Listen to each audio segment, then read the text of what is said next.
This is the worst January transfer window I can remember and recall in recent years. It almost feels pointless, the window being open. No one's spending any money. Deadline day isn't even going to be worth watching. Sky Sports is just going to be filled with adverts. This is so uneventful. The most expensive signing right now is a right back called Sacha Boey, and he's joined Bayern Munich from Galatasaray for 30 million. That's as good as it gets. If you go through the list of players that have moved around, Moscardo has come from Brazil to PSG in Europe for 20 million. And other than that, it's really, really uneventful. Manchester City have spent the most as a Premier League club. They've signed a guy called Claudio Echeverri from River Plate. That's pretty much it. Eric Dyer is arguably the biggest name to have transferred to a different club from Spurs to Bayern Munich. It's such a weird time in terms of football transfers. I think we're starting to see the implications of how much money clubs lost, obviously, when football and the world stopped a few years ago. And I think we're also starting to see, especially in the Premier League, clubs be really scared of the FFP punishments they could be in line to receive if they spend more than they lose, or however that kind of works. It's obviously a lot more detailed than the sort of conversation we'll have today, but a lot of clubs in England, I think, are now scared to spend money. And I think that probably also means that a lot of other clubs in Europe either are scared to spend money or simply don't have the money, because I think the Premier League has been, for a recent few years, definitely post 2020, in a league of its own in terms of the amount of money that it could spend, because it was a generating huge amount of financials. It was a spending powerhouse when it came to football transfers. And right now, this January, no one's doing anything. And I think the Everton point deduction and the charges that have just come to Everton and Nottingham Forest have scared the rest of the Premier League. No one wants these point deductions. Chelsea are in that mix. Manchester City are in that mix, talking about charges. This is a worrying time for me. And it's not because my club could be punished, but I'm concerned because look at the Saudi League. They have huge amounts of money that they are able to spend and invest and sign players. And the Premier League could compete with that. They, all right, maybe not wage-wise, but definitely in the types of players they could bring in, because we were viewed as the best league in the world. All of a sudden, we're starting to see some players leave the Premier League who are arguably the biggest stars, Harry Kane being one of them. Losing him from the Premier League, for me, is massive. Jude Bellingham joining Real Madrid over the Premier League is massive. Now, even Jurgen Klopp, arguably the second best manager in the league, maybe even the best for some of the time he's been in England, is leaving Liverpool. And he says he'll never manage another team in England. So now I'm concerned, because I think we are staring the beginning of the end in the face for the Premier League if something doesn't change right now. And I know that seems really drastic to say, and there's still loads of really good players in and around, but look, Pep Guardiola, I think his days could be numbered. There's rumours Arteta could be leaving Arsenal to go to Barcelona. And I'm not saying the other leagues are better right now, but I think this spending implication that the Premier League are putting in terms of FFP could hinder the Premier League so much that ultimately, if clubs fail to keep bringing in the biggest names and the youngest stars and the money players, right, the players that attract huge transfer fees, that get eyes on the game, we could be in trouble as a league and as a country, and where our league stands in Europe. We could start to see a decline. And that seems ludicrous to say, and I'm sure some people will be thinking, what on earth is he on about? But right now, you've got a club like Newcastle United who have huge amounts of power in terms of what they could do financially, but they have to sell players in order to buy. And you've got teams like Nottingham Forest who spent a lot of money and have fought for their survival in the Premier League by spending that much money. And then now, because they've spent that money and survived, they could now be relegated. And also, they could have sold Brennan Johnson for less money and then been okay on FFP, but they delayed it to sell him for more money, and now they're not okay on FFP. So where's the sense in this? Because it really is all a bit of a mess. I'm sure it makes sense if you're an accountant and you're sat down and you're looking at the numbers. But in terms of the direction that I think the Premier League's heading, they need to be very, very careful. Because if the January transfer window literally stays how it is now, it will be the lowest spend we've seen in so long in terms of a football transfer window.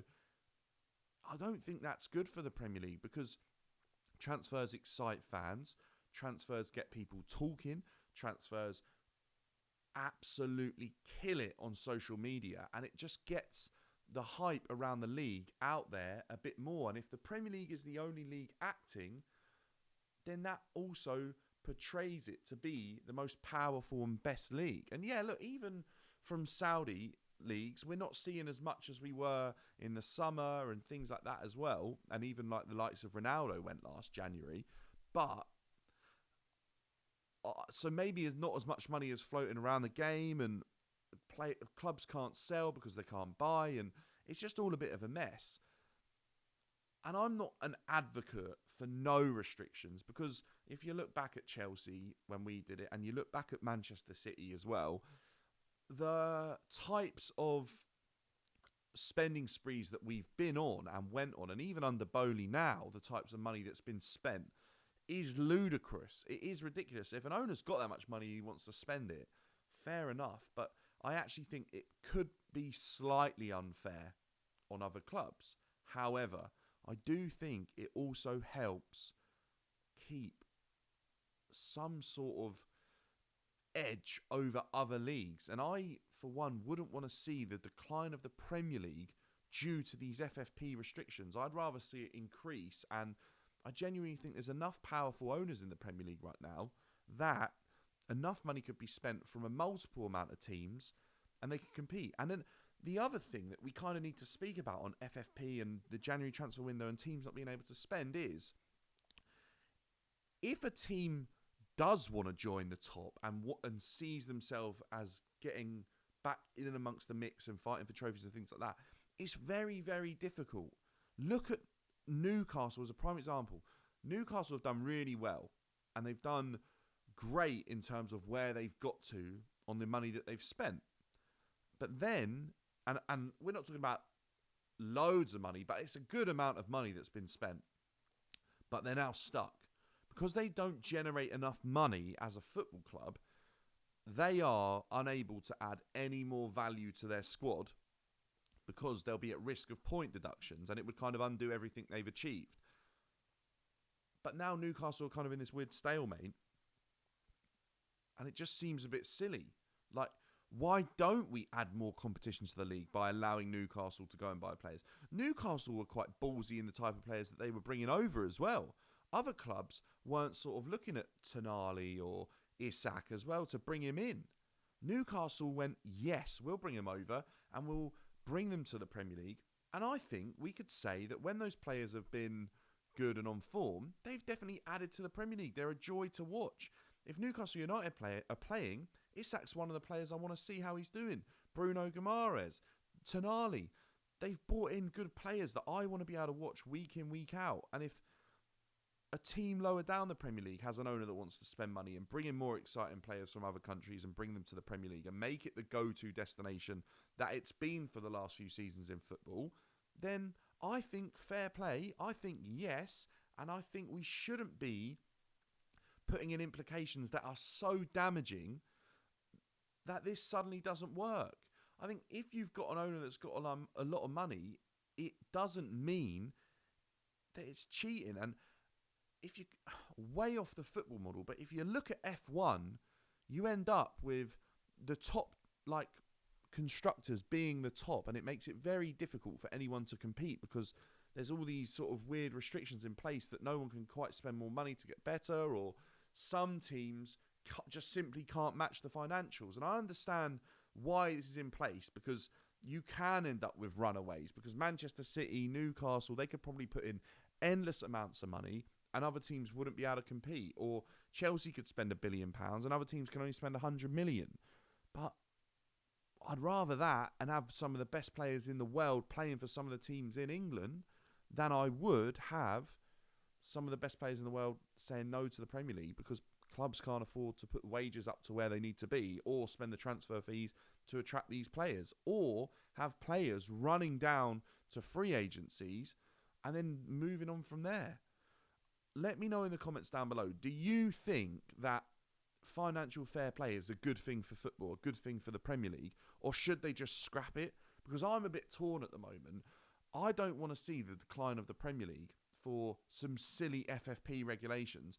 I enjoy the January transfer window. I enjoy the summer transfer window. I think they're actually one of the most exciting things that happen in the season is players switching and players coming to clubs, and it becomes exciting about who you're going to see next season. It keeps things fresh.